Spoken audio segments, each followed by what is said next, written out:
Hello friend, popular TV serial Anupama के आगे आने वाले एपिसोड में अब आप देखेंगे कि गौतम के खौफ के आगे झुकी प्रार्थना और साध ली चुप्पी। तो वहीं अपनी मां अनुपमा के सम्मान को बचाने के लिए राही ने तोड़ी अपनी चुप्पी और सबके सामने चलाया अपना वॉइस रिकॉर्डर। जी हाँ दोस्तों, अब शो के अपकमिंग ट्रैक में अब आप देखेंगे कि जहां प्रेम और राही के समझाने के बावजूद भी प्रार्थना नहीं मानती है और अपने पति गौतम के खिलाफ एक भी शब्द नहीं बोलती है, तो वही प्रार्थना कहते हुए नजर आने वाली है कि ऐसा कुछ भी नहीं हुआ था।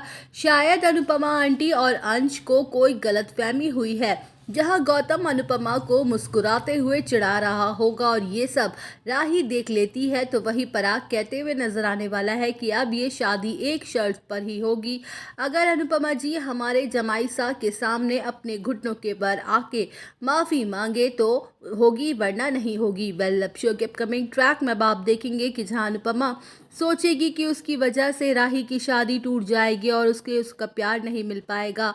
अगर प्रार्थना खुद ऐसी ज़िंदगी जीना चाहती है तो जीती रहे, पर मैं अपनी बेटी का घर बसने के लिए झुकने को तैयार हूँ। तो वहीं अनुपमा गौतम से माफ़ी मांगने के लिए तैयार हो जाती है, जहां राही और प्रेम दोनों अनुपमा को ऐसा करने से रोकते हैं। तो वहीं अनुपमा कह देती है कि जब बात बच्चों की खुशियों की हो तो माँ बाप को झुकना ही पड़ता है। जहां अनुपमा गौतम के आगे अपना सर झुकाने ही वाली होती है कि तभी राही बोल पड़ती है कि रुकिए मम्मी, मुझे 5 मिनट का वक्त दीजिए। अगर इन 5 मिनट में मैं ये साबित नहीं किया कि आप गलत नहीं हैं तो फिर आप बेशक माफ़ी मांग सकती हैं, लेकिन मैं आपको गौतम जैसे घटिया आदमी के सामने झुकते हुए नहीं देख सकती हूँ।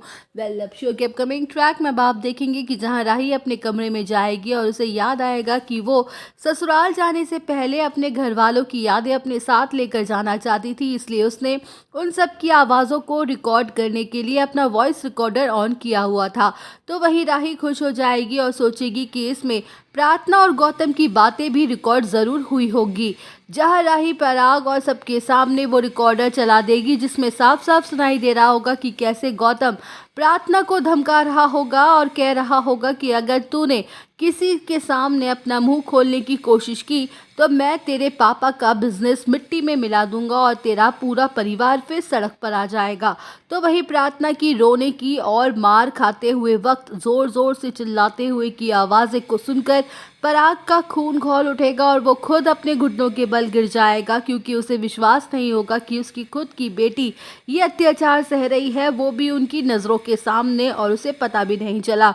जहां राही कह देगी कि शादी हो या ना हो मुझे कोई फ़र्क नहीं पड़ता, पर मैं अपनी माँ का सर इस घटिया आदमी के सामने झुकते हुए नहीं देख सकती थी। तो दोस्तों, और अपडेट जानने के लिए बने रहिए हमारे साथ। वीडियो को लाइक, चैनल को सब्सक्राइब करना ना भूलें।